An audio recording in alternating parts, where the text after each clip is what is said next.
What's going on, everybody? Welcome to another episode of the Top Dogs podcast here on the Field of 68 Media Network. My name is Rob Doster. Fun episode on the way here. UConn picks up their seventh straight win, their sixth consecutive win against a high major opponent, their 10th straight win over a Big East opponent, and the 24th win in 25 games against a team from the Big East with an 81-68 win at DePaul on Sunday afternoon.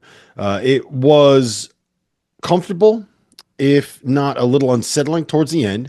We obviously have to discuss Liam McNeely's injury and what that could mean moving forward, depending on the status of that ankle. He is supposed to be at an MRI tomorrow. We'll talk about that here in a little bit. And a defensive tweak that we saw, something I haven't noticed UConn do too much in the past. We'll get to all that here in just a second. Before we do, please rate, review, subscribe to this podcast. Anywhere that you listen to podcasts or you watch podcasts, that engagement is the stuff that matters more than anything else in the world of content creation. So all of your likes, shares, and reviews really do help. So the big thing that I think we need to discuss with UConn is twofold, really. But the biggest one, and we've heard Dan Hurley mention this a couple times recently, is a killer instinct, right? There's been 5 straight wins for the Huskies where they've been up by double figures at some point during the game and failed to find a way to extend that lead and put the game to bed. They were up by 22 early in the second half against DePaul, who made a run for a couple of different reasons, but cut the lead to single digits at one point in the second half. I think they had the ball down by 9 with about 7 minutes left in a game that was a little less comforting than I think you wanted it to be if you were a UConn fan. UConn was up by 10 early against Xavier and had to win that game in overtime. They were up by 15 early on at Butler and had a 4-point win there where I think Butler cut it to 2 in the second half. Maybe they got it tied, but I know they definitely cut it to 2 at one point. Twice, once in the first half, once in the second half, they were up by double figures against Gonzaga and obviously at Texas. They were up by 22 late in the first half before Texas kind of made a run and at least made it respectable towards the end, if not interesting. And, I think the big thing is last year and kind of 2 years ago at times as well, once UConn got up on you, they snuffed you out, right? Like you weren't going to be able to find a way to be able to make that comeback against them, and you weren't going to find a way to be able to make things interesting and make that run. And they have shaken off a little bit of the slow start issue that we saw earlier on the season, but I do think that there is a level of, I don't know if nonchalance is the right word, but there's a level of, all right, we got the lead. Let's kind of hold this thing and see it out, as opposed to, all right, we're up by 10. Let's get this thing to 22 and end it right here, right now. We're at 22. Let's get this thing to 30 and absolutely demoralize them, right? They don't quite have that Kim Spencer mentality. I think is the guy that was probably the best example of it, but Tristan Newton to a point as well. And, some of it I think is due to issues with depth and with the bench. And I do think that there's actually a situation here where we might be able to see that improve a little bit in the next couple of games. I'll talk about that here in a second. But I think the other part of it is that this UConn team is a little bit more reliant on the 3 ball than past teams have been. Right. They shot a lot of threes last year. There was a lot of that within their offense, but this team is kind of, all right, we're going to scheme ways to get solo ball open. We're going to scheme ways to kind of get Alex Karaban a catch and shoot 3. And those are 2 of the 3 most important plays that they run. And part of what will happen there is that you'll kind of get a little bit streaky, right? On the nights where solo ball is going to get hit 2, 3, 4 in a row, you kind of find these ways to be able to go on 12-0 runs, on 14-2 runs.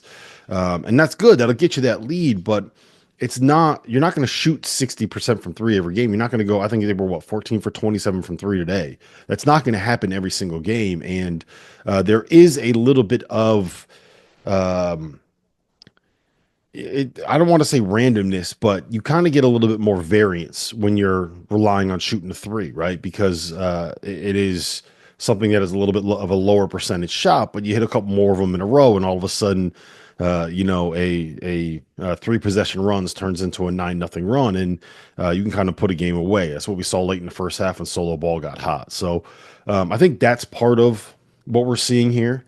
And I think part of it as well is you don't have the kind of point guard play, and we look, this is not a shot at Hassan Diarra, but you don't have the kind of go-to guy where when teams start stringing some stuff together, you could give it to them and you just know you're either going to get a foul or get a good shot or get a bucket. You had that a couple years ago with Adama Sanogo. When you really needed something, you could just throw the ball to him in the post and you knew something good was going to happen.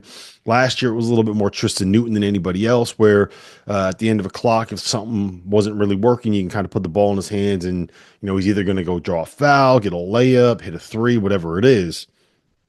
This year, that go-to shot, especially when Liam McNeely was out or when maybe he's not having his best game, it ends up being, all right, we're going to try to run solo ball off of this double stagger. We're going to try to get the screener action for Alex Carabin and get him an open three. And like I said, there's a little bit more variance in that than kind of other ways to win games. But it's a learning curve. It's something that I think this team does need to develop. I think they are developing it a little bit more. And I think that the way that today kind of played out will help them with that long term. But again, this team is not a finished product by any means. It very much is going to go through some growing pains and some developmental arcs.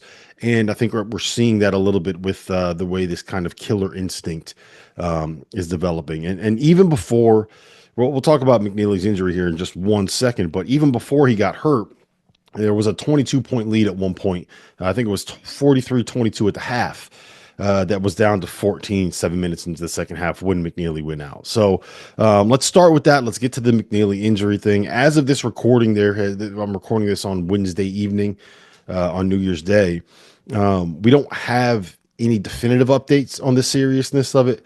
I've heard that it's not they're not worried about like a season ending kind of a thing or like a months long injury kind of a thing. The severity of what the ankle sprain is something that will not be known until tomorrow when McNeely gets his MRI, but it doesn't sound like it is a worst case scenario. And it does sound more like it is probably going to end up being a relatively, minor is not the right word, but a relatively good situation based on the way that fall kind of looked. I was mostly worried about his foot more than just the ankle because the way that his foot bent and he landed on it, like that's the kind of thing where you can maybe break a bone in your ankle, you can break a bone in your foot, and those are the kind of things that can end a season like this. And it looks like that bullet was dodged, luckily enough. So we'll see. Let's put it into context, right? Providence at home on Sunday. There's a 2-game road trip at Villanova and at Georgetown next week.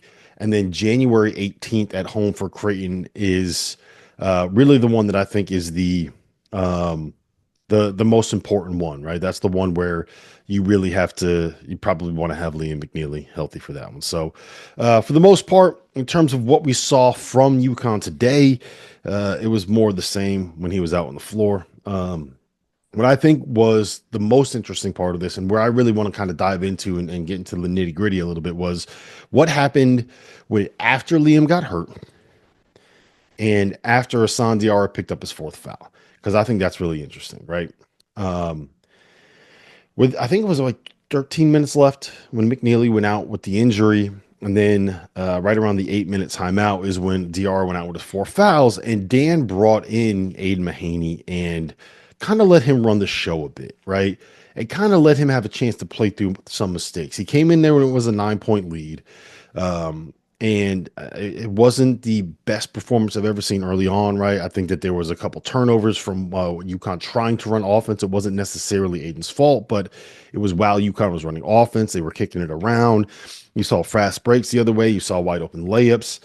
You saw Aiden kind of get targeted defensively, and the lead got cut to it was under 9 at one point. And then Carabin hits a 3 in the corner. The solo ball hits a 3 in the corner. The Carabin hits another one on the wing, and all of a sudden you have one of these 9-2 runs, and the lead gets out to about 15 points again. And Hurley was able to just leave Aiden in there and let him roll, let him go, let him get like a solid 12-minute run out in the second half in important minutes, in pressure-packed minutes, in a game where it was really unlikely that any mistakes that he could make would actually cost them the basketball game. And I saw some consternation about it. I saw some people concerned with it, but I thought it was actually promising, right? And to me, it was more promising than just Aiden Mahany hitting those threes the other day and kind of getting UConn going. It was after getting beat 2 times in a row defensively, he battled on a couple possessions, right? There was one where he got beat by Layden Blocker, but he was able to recover and get back in front and force a missed layup that UConn ended up getting a defensive rebound on, right? There was he struggled with a couple of offensive possessions, but then there was one where he got by his man and got into the lane and made a layup. And then there was another one where he got double teamed coming off of a ball screen, but he was able to string it out. He was able to beat his initial guy, get past the trap, and he got into the teeth of the defense and threw that one-handed bounce pass to Jaden Ross, who caught it and finished on the other end of the rim, right? Like, it seemed like he was kind of able to play himself into a level of comfortability. And the reason why I think that's so important is that there's part of what happens with rotations getting shortened when you get into January, February, and March is you want your best players on the floor for the majority of the time. But the other part of it is that some of the guys in the middle or near the end of the bench, when they kind of get into the point where they're trying to play through some mistakes, it's hard because they make one mistake and you want to get them out because you want to get your best player on the floor. But if you don't have a chance to be able to get out there and play 2, 3, 4, 5, 6, 10 minutes in a row, it's hard to get a rhythm and it's hard to get comfortable and it's hard to find confidence and it's hard to find the lane that you're going to be in and get a feel for the game that you're playing in and get a feel for your teammates and get a feel for being able to operate in something that's not a 5-on-0 setting in practice or not playing against the walk-ons and playing a real basketball game in front of fans on TV with that level of pressure and scrutiny and intensity on you. And I think that Aiden needed that, right? He needed an opportunity to go out there and show that he can, maybe he gets beat defensively, but once he kind of gets his legs under him and gets a feel for the game, he can actually go out there and he's never going to be Patrick Beverly, but you don't need him to. Like, just don't let someone beat you off the dribble and be able to recover. Make it tough, make it difficult. There's going to be guys that score on him all season long. It's going to happen. If he makes it more difficult than it's been, that's all you can really ask. And he was able to do that by the end. And I think part of that was just Hurley let him play through that in minutes where he really, really needed it. And I think that was a little bit of not just coaching basketball there, right? I talked about this a couple of weeks ago, but I do think that there is a real importance for Hurley this season to kind of play as teacher, not just as like coach, not just as demanding perfection, right? You need a chance to be able to coach the people as humans and not just as robots that you need to be able to perfect this certain set or this certain defense or this certain rotation. And I think we kind of really saw that because at the end of the day, you need Aiden Mahany to be more than just Joey California Part 2, right? You need him to be more than just a 6 to 8 minute guy off the bench for some instant offense. Because when Joey was there, UConn still had other point guards on the roster. They still had multiple options that they could use off the bench. Like Hassan Diarra was right there with him coming off of the bench that year. And without another point guard on the floor, right? And without another true point guard on the roster, you're one sprained ankle to Hassan Diarra or foul trouble for Hassan Diarra away from having to rely on Aiden to play long, extended, significant minutes in what would probably end up being a really important late season game. And he got a taste of that today. And I think he kind of figured it out a little bit. And with the potential for Liam McNeely to maybe miss time or be a little bit limited in games, you're going to see more of that, I think, from Aiden coming up here. There's a chance of it at least.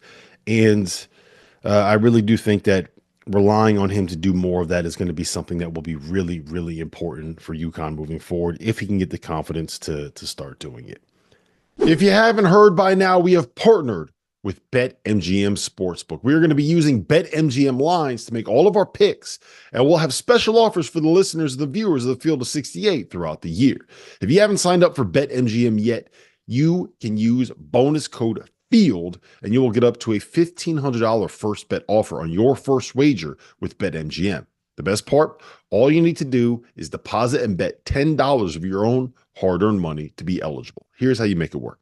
Download the BetMGM app and sign up using that bonus code FIELD. Deposit at least $10 and place your first wager on any game, and you will receive up to $1,500 in bonus bets if your bet loses. Just make sure that you use that bonus code FIELD when you sign up. BetMGM is going to have some fun offers available throughout the NBA playoffs. Bet insurance tokens, odds boost, and what I love, a nice parlay booster too from time to time, as well as a ridiculous array of player prop bets for any sport that you could possibly imagine betting on. BetMGM is and always will be the king of the prop bet. So go download the BetMGM app, use the bonus code FIELD, and sign up today. And while I've got you, a quick request. The best way to support the Field of 68 content that you get for free is to engage with us. Rate and review the podcast. Like and share the YouTube videos. Tell your friends about us. It all helps in a world where the algorithm is king.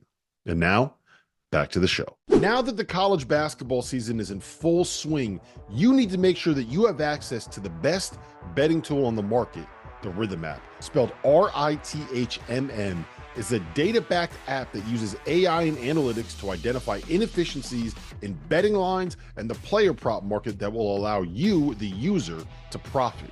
You can create customized, analytics-driven betting models tailored to your personal preferences as a bettor. Users have access to up-to-the-second against the spread data. And if you're like me and you understand pictures better than numbers on a screen, Rhythm's internal trend analysis provides you with the kind of graphs that will allow you to evaluate past results and project future performance in a visual way. Every Division I college basketball team is included in the Rhythm's metrics. Free subscribers to the Field of 68 Daily will get 25% off for a Rhythm subscription. Use the QR code on the screen to sign up or download at the link in the description.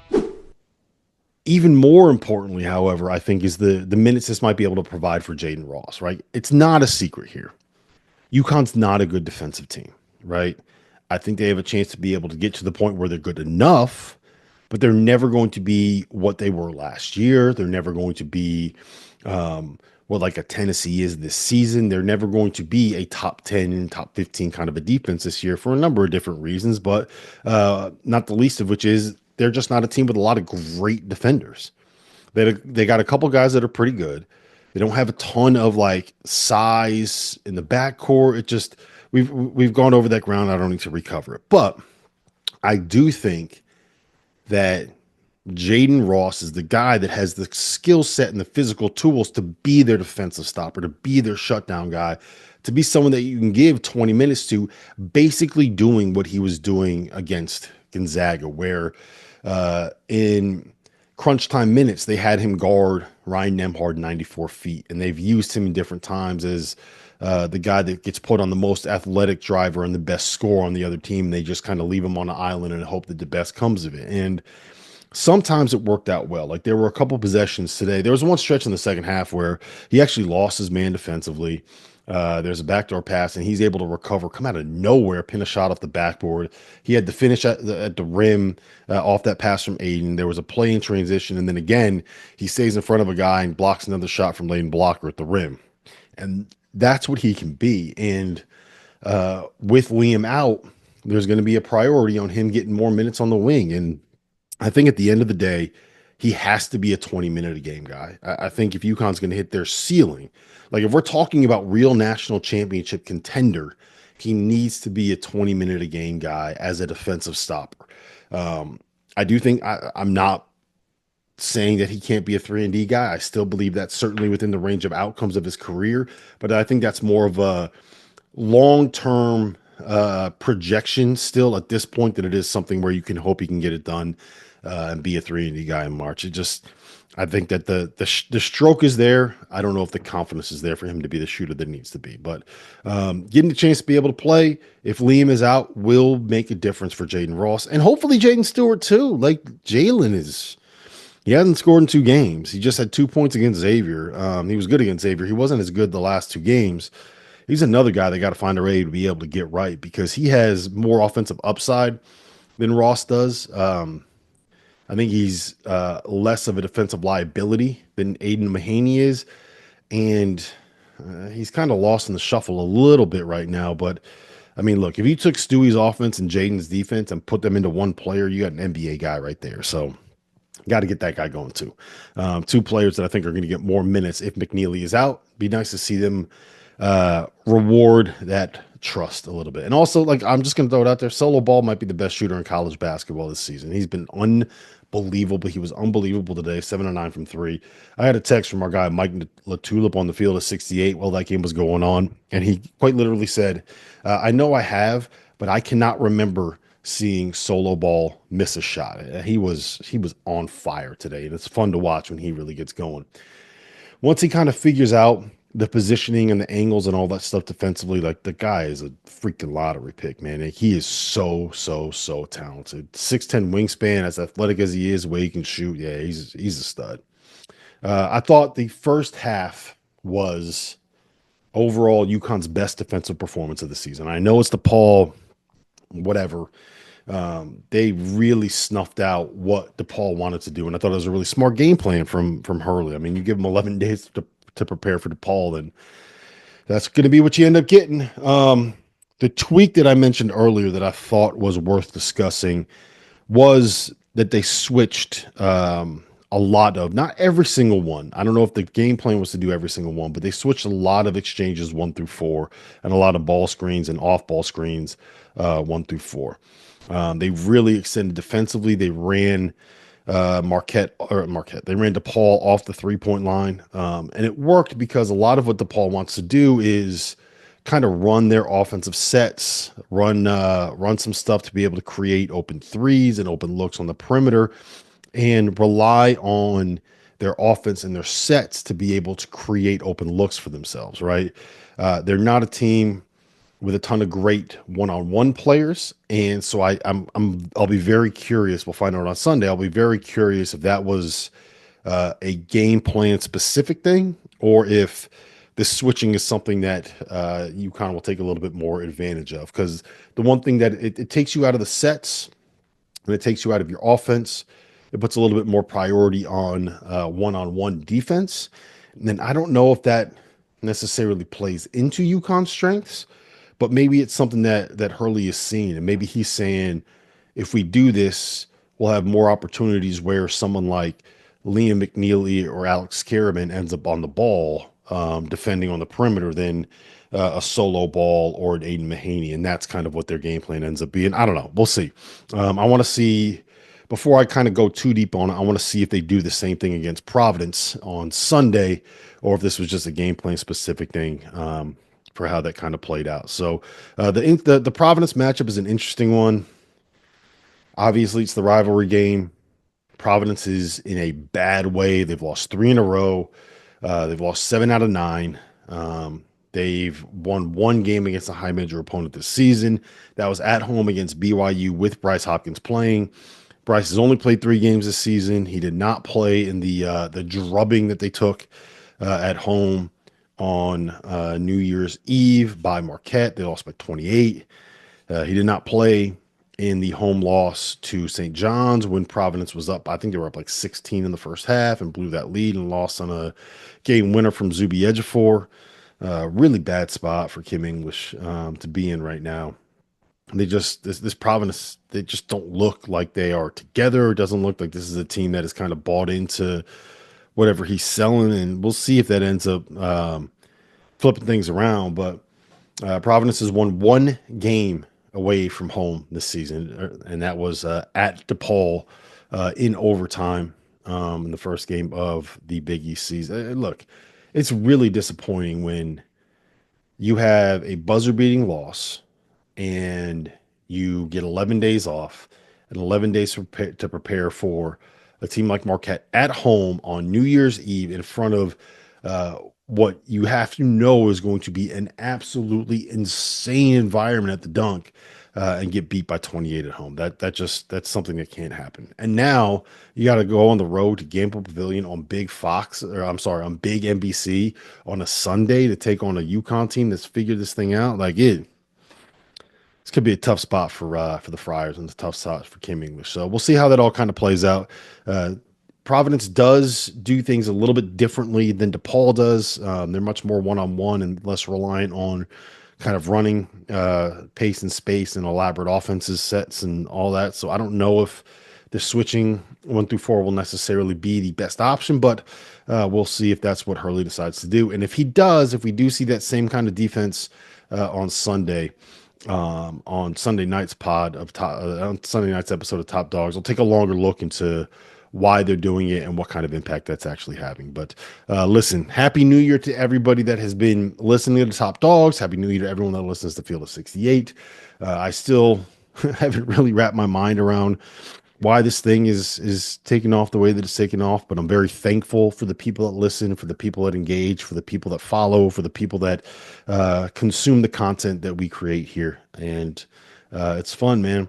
There's a lot better ways to a lot worse ways to have to make a living than to sit here and watch UConn basketball and talk about it the next day. So appreciate every single one of you that is watching, that is listening, that is consuming, that is liking, that is sharing, that is engaging. And hope you guys have a happy and prosperous and wonderful 2025.